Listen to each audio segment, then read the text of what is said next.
I don't know who that is. Who's that guy?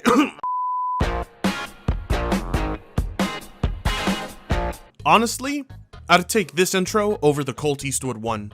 Hey there YouTube and welcome to Willovision. Today I wanted to talk about one of the most important topics in the gaming landscape, which is gaming on a console versus gaming on a PC. Yeah, fuck those developers that are having to suffer through crunch, or the companies pushing out half-assed products and patching them over time instead of giving you a complete product at launch when you paid full price, or the anti-consumer bullshit that is known as paid online. No, of course not. The most important topic is console versus PC. I mean, most of the gaming community has already agreed that the PC is the superior platform. I mean, if you want to debate PlayStation versus Xbox, go ahead. I'll sit with my popcorn here and watch you. In the long history of video games, the debate between the console versus the PC as the best gaming platform now stretches back decades. With the broadening of the gaming market due in part to the release of runaway console success stories such as that of Nintendo, PlayStation, and Xbox brands, and the centralization of PC gaming under Steam, more people are playing games than at any other point in history, and consumer data reveals that this trend will only continue in the years to come. Yeah, that growing popularity is exactly the reason why we can't buy any shit right now. I miss when this was a niche hobby, I really do. But then you'd have to sit here and listen to me go off tangent and rant about how the gaming industry is so shit right now. But you don't need me for that, go watch Gundam.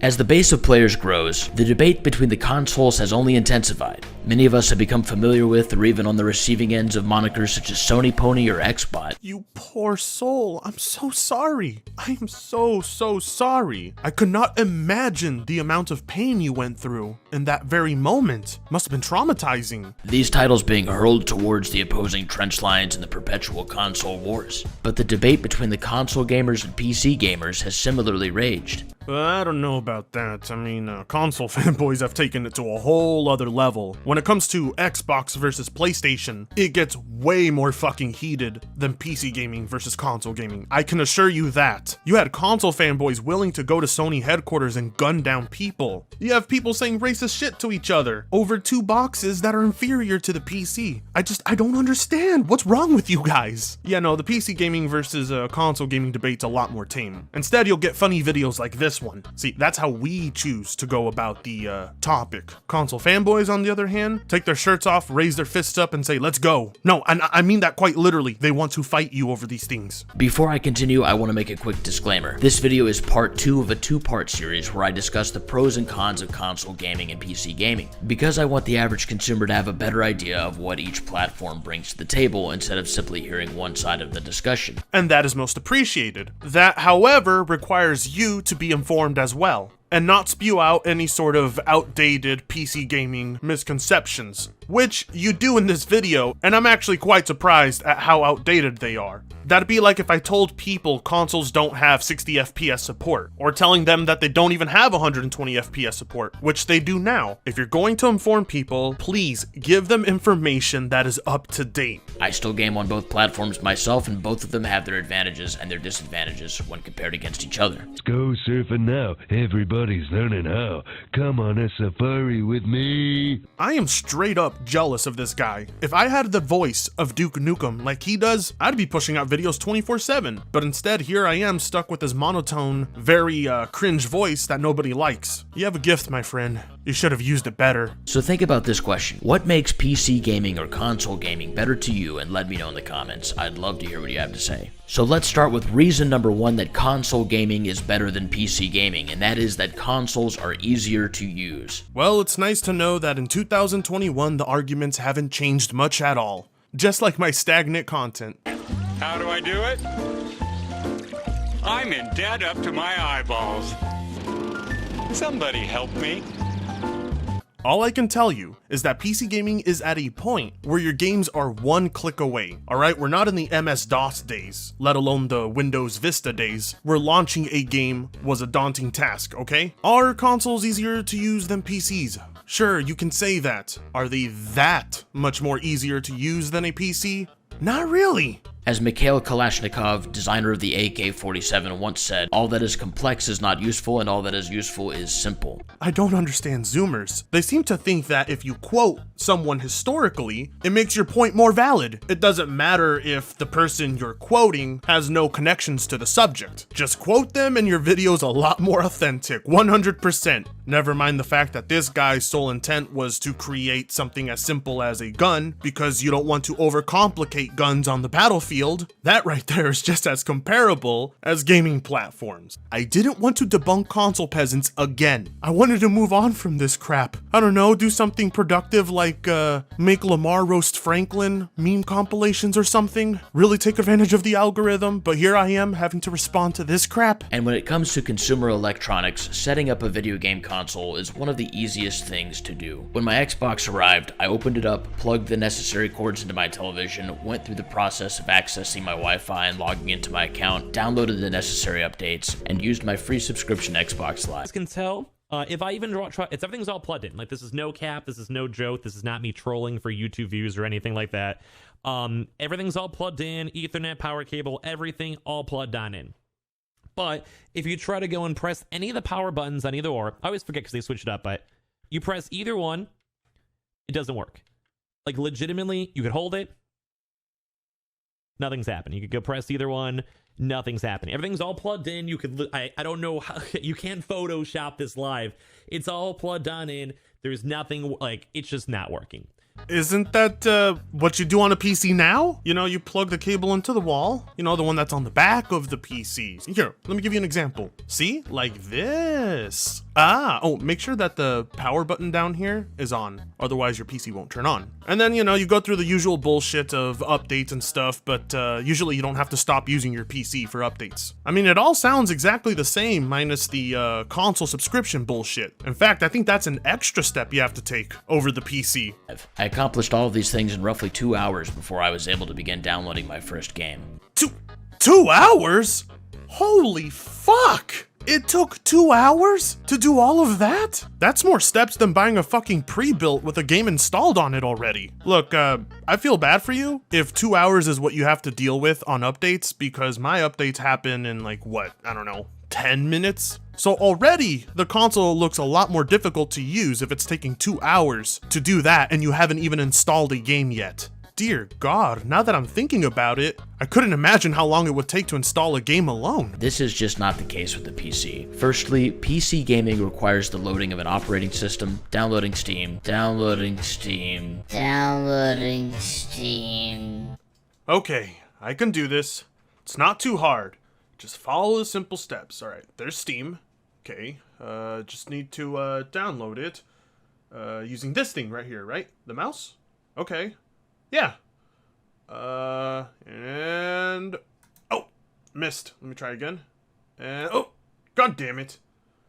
And for fuck's sake, PC gaming's too hard. This is fucking bullshit.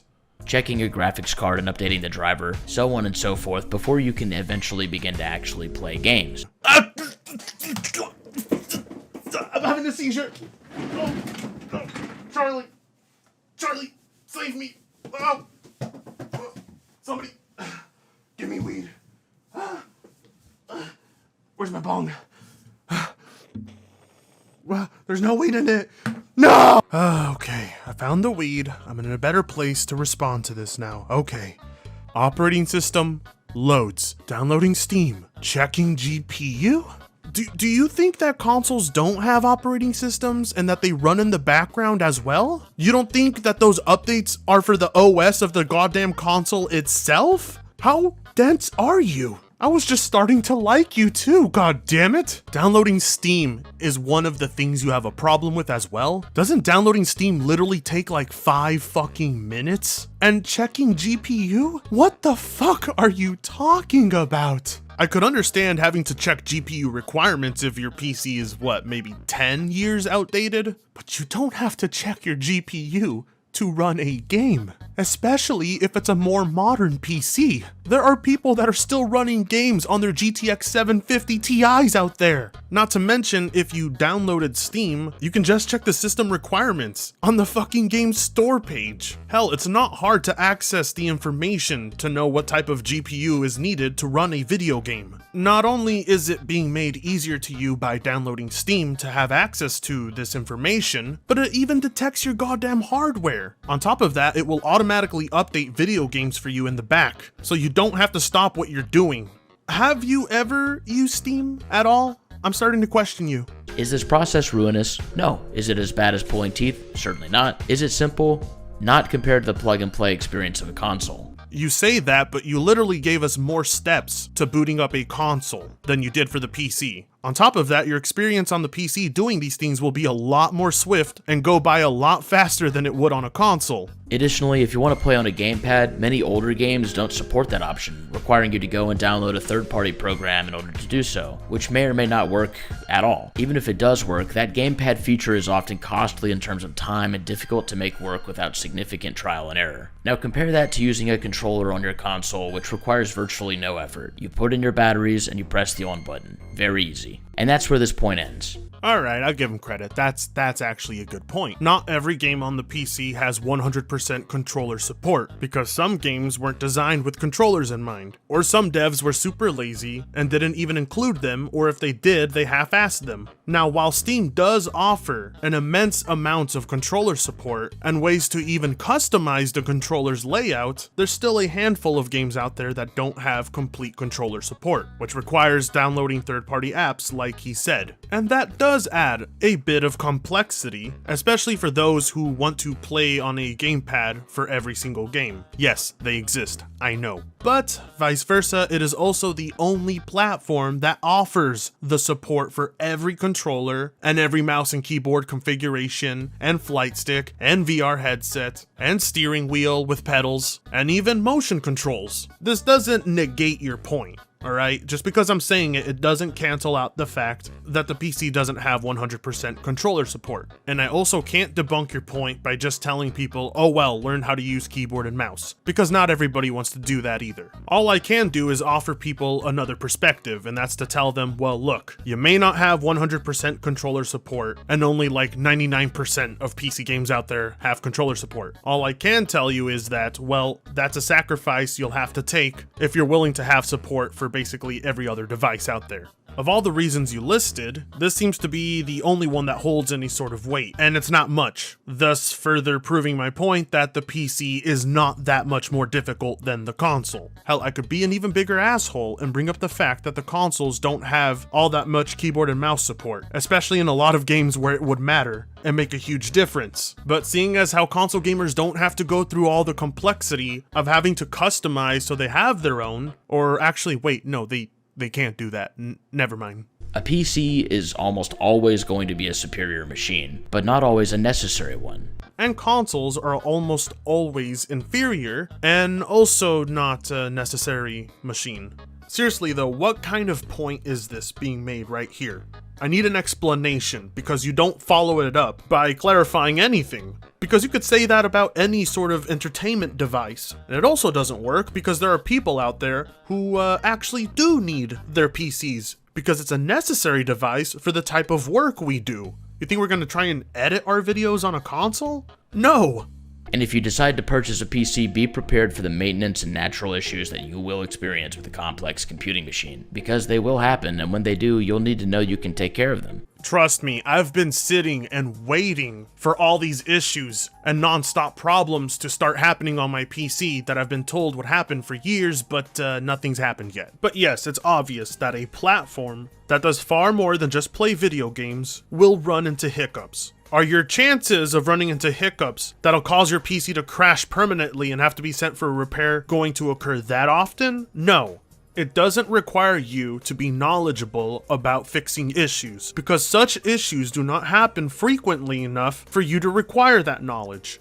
Which brings me to my next point. Reason number 2 that console gaming is better than PC gaming is that repairing consoles is easier than repairing a gaming PC, at least for catastrophic issues. Bull fucking shit. You can't convince me on that one. I'm sorry. But a PC is a fully modular machine, meaning if any specific part goes bad, you can take it out yourself and replace it with a cheaper or more expensive and efficient one. Hell, if you have warranty on those parts individually, you could just get them replaced. Whereas a console, if you don't have your warranty and you want to try and fix it yourself, getting a hold of the parts and some soldering equipment ain't gonna be that easy. Trust me, between every single PC that I've ever applied thermal paste to, Not a single one of them was a bigger pain in the ass to do than it was on the PS4. Imagine that you're playing your Xbox one day. You're in the midst of an epic showdown with an immensely powerful brute on Halo. Your laser-focused, fast-as-lightning reflexes are your advantage in defeating your terrible foe. Don't act like aim assist isn't doing 50% of the work. Just as you raise your weapon to deliver the mortal strike, your console turns off. You try to turn it back on to no avail. You do everything you know to do to fix the problem, but you just can't do it. So what do? Now that is relatable, especially for us who played Skyrim on the PS3. Simple. With a gaming console, you can call Microsoft and have your console shipped to them for repair services. The repair services that console makers provide come straight from the source. You don't need to find a specialist, you just need to send it to one place 99% of the time. And given the market pressures to provide stable, functioning consumer electronics, whatever company made your console will usually do whatever it can to get your product fixed. And that highly depends on how long your warranty has lasted and whether you bought a used console or not. I like how he flashes up the story about the Red Ring of Death on the Xbox 360, and right there we can see the failure rate of that console, and it's hovering around the 23.7% mark. I don't even know PC gamers who have had that many issues with their PCs, alright? PC gaming manufacturers are a completely different story. No? If you buy a pre-built gaming PC from a PC gaming manufacturer, you will also have the same warranty, a shitty one that usually doesn't last more than a year or two, and it also highly depends on whether you bought that PC used. It's the same fucking shit. Do you think in the world of tech that only consoles have warranty? Hell, even each of the individual components in your PC have some goddamn warranty. Gaming computers are made by a myriad of companies, the overwhelming majority of whom don't have to operate under the same level of market pressure as Sony, Microsoft, or Nintendo. For the love of God, why are you going through a list of PC manufacturers that don't even fucking exist anymore? Is that intended to make it look more complex than it actually is? Because that's some disingenuous shit right there. The overwhelming majority of whom don't have to operate under the same level of market pressure as Sony, Microsoft, or Nintendo because they aren't as well known. Do you seriously think people are going to buy gaming PCs from such an unknown source? Or do you think they're going to go online and look at the more highly rated ones that are recommended? Come on. A lot of gamers that aren't really familiar with the PC can't really tell you the difference between Nvidia's graphics cards versus AMD. Nvidia's... An F in English? Bobby, you speak English. Nvidia? Really? Nvidia? You don't know what the hell you're talking about, do you? Do you even play on PC? Nearly every PC gamer out there I know can pronounce Nvidia. You're here to inform consumers, yet you're pronouncing it like that? Understanding the differences between GPUs like an Nvidia GPU or an AMD GPU pretty much boils down to preference and price to performance or whatever the consumer is looking for. But you don't actually have to know that much about the differences between them if you don't give a fuck, because they will essentially do the same exact thing you need them to do. There is no AMD only video game or Nvidia only video game. Can't really tell you the difference between Nvidia's graphics cards versus AMD. With consoles, this information simply isn't as pertinent as it is for PC gamers. But let's say you have a problem with your gaming rig. If you're smart enough to figure out the issue on your own, congratulations, you savvy computer devil you. I tip my hat in respect of your computer skills. I don't even know if that's him throwing shade at those of us that are able to do it, or if he's legit that dumb. But seeing as how he said Nvidia, I'm gonna go with the latter of the two.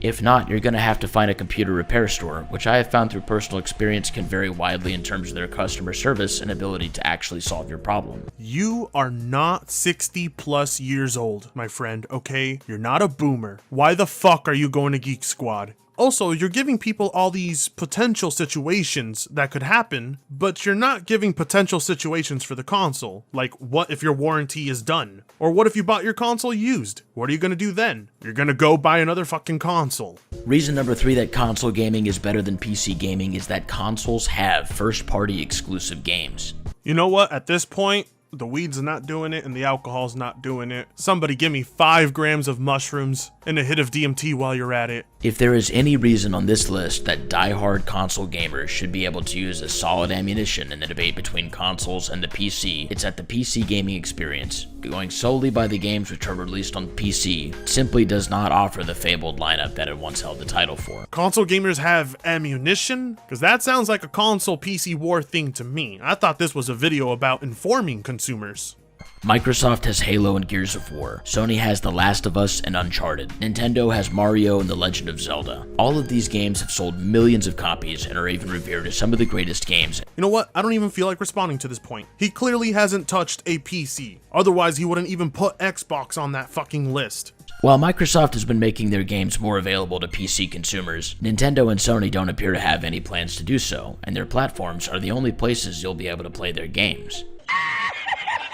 In contrast, the list of developers who exclusively focus on PC games is very, very small. And even though PC gamers can fairly point to some categories of games that don't come to consoles very often, such as RTS and turn-based strategy games, console gamers can equally point to the lack of many of the AAA games mentioned above in regards to the PC. Many? Dog. Less than half the games you showed are not on PC, okay? I don't know where you've been, but in 2020, you had goddamn PlayStation exclusives and Xbox exclusives on the PC. Stop.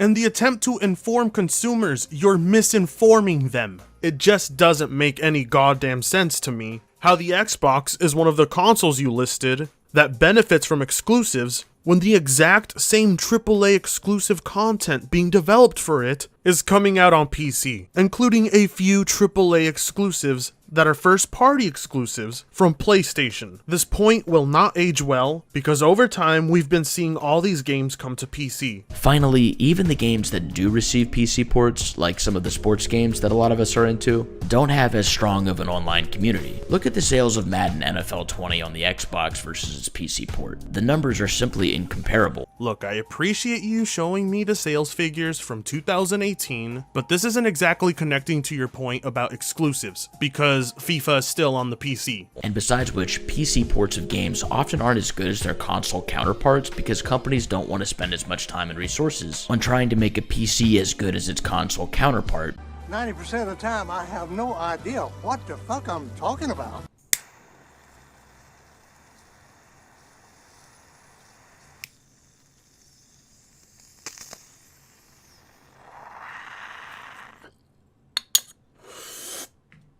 Oh, come on. I'm not a drug addict.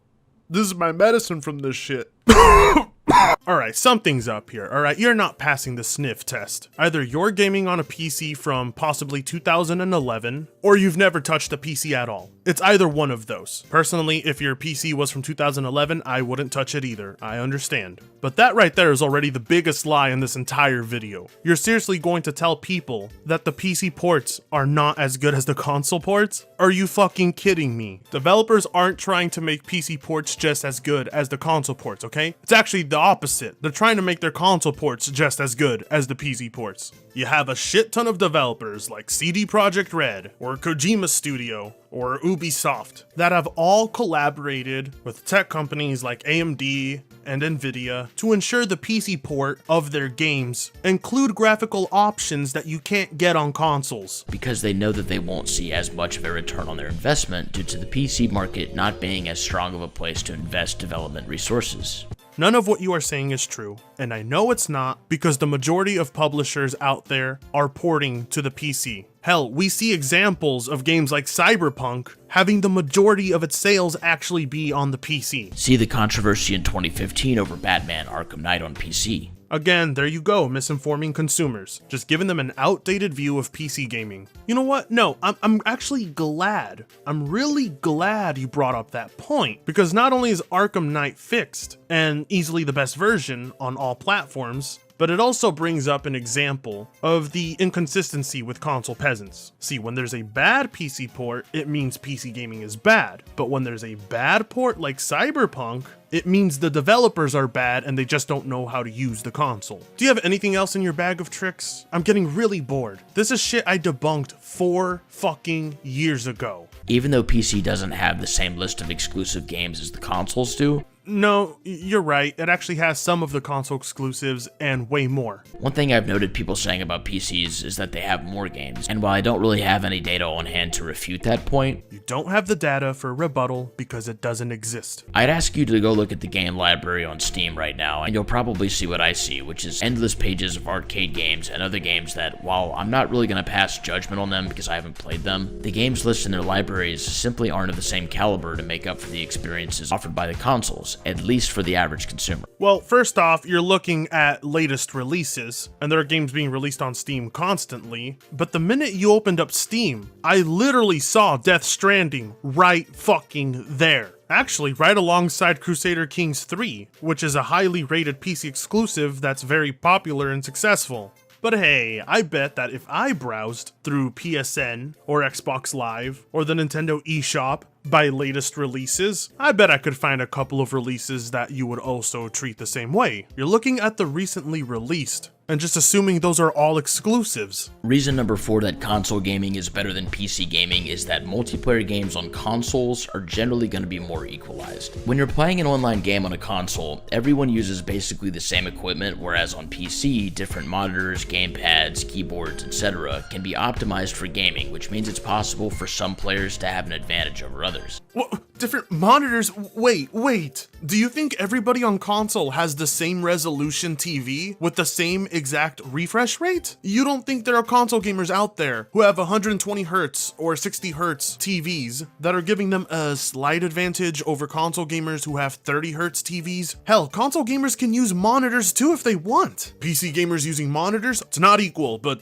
console gamers, it's all equal over here. See, everybody here totally uses the same display. Whereas again, with a console, there's really not going to be much variation for the average person using a controller, other than their inherent skill in the game. Well, no, that's wrong. You can actually have an advantage over other console gamers, especially if you have a PS5 or an Xbox Series X, where you will have a massive frame rate advantage over other players. On top of that, there are games on the consoles, not many, but there are some out there that do support mouse and keyboard. The advantage you can get with displays, mouse and keyboard, and higher performance is something that exists on consoles.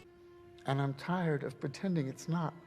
For fuck's sake, you can't inform the consumer if your life depended on it. You're talking out of your ass. Now there are console guys out there who probably don't know that they can have an advantage if they invest in a better refresh rate and better input method. But there you go, now you guys know. For example, I strongly doubt that many people even own the Xbox Elite controller, but even if they do, I think it's really unlikely for them to be substantially better at a game just because of the controller they're using alone. What do you mean it's not a significant advantage? Yes, you will have an advantage. It's no different than someone using a $15 Walmart mouse versus someone using a G502. Why do console guys always say advantages in competitive play don't exist like they do on the PC? They absolutely do. You have the option to go buy the accessories you want to give you a slight edge. The straws you're grasping at, my friend, they're a lot further than you think. And then there's also the issue of specialized monitors here, which isn't a bad thing on its own, but it is definitely something that can have an influence when aggregated against the other technical factors at play here. You don't know what you're talking about, do you? I literally have 20 minutes of raw recorded audio. I'm tired. I don't want to do this. I know it's going to be a bad point, but oh my god. Okay, fine. Do it. Go ahead. Let's see. And finally, we arrive at reason number 5 that console gaming is better than PC gaming. And this last reason might turn on an argument that's similar to the simplicity discussion in reason number 1. But in a word, the final reason that console gaming is better than PC gaming all comes down to optimization. When you buy a console, you're also buying a certain guarantee that you're going to be able to put a console under your television, plug it in, and it will simply work without any major issues popping up. There's no need to evaluate a console's graphics card to make sure it's up to date. You don't need to worry about whether or not other players will have an advantage playing against you online with a mouse and keyboard. Well, you didn't have to at one point. And generally speaking, the experience of gaming on a console is that of overall ease and simplicity. What the fuck does that have to do with optimization? Also, have you never used Netflix on a PC, on a laptop, on a tablet, on a phone? It's no different. Breaking the social norms? Holy fuck, people always have to stretch when it comes to a why consoles are better than PC video, don't they? I don't think I've ever seen a peasant stretch more than this. He's putting Monkey D. Luffy to shame. With a console, a night of Netflix doesn't require a special setup or the breaking of social norms. Pew Research recently reported that the overwhelming majority of young people have access to or own a video game console. Who gives a fuck what young people are doing? What does that have to do with optimization? And the fact that gaming consoles are so widely used is a sign of their ability to be seamlessly used by so many people, without having to perform a ton of research on any exact product with certain specs for a certain budget or a monitor setup, so on and so forth. Well, based on the article you showed me right there, it would seem PC gaming is pretty fucking popular and not all that hard to use or require a lot of knowledge, because it would seem most teens out there don't exactly have trouble using it. As previously mentioned, a console is something that almost anyone can use without resorting to techno jargon or a complicated setup. You know what? We're done.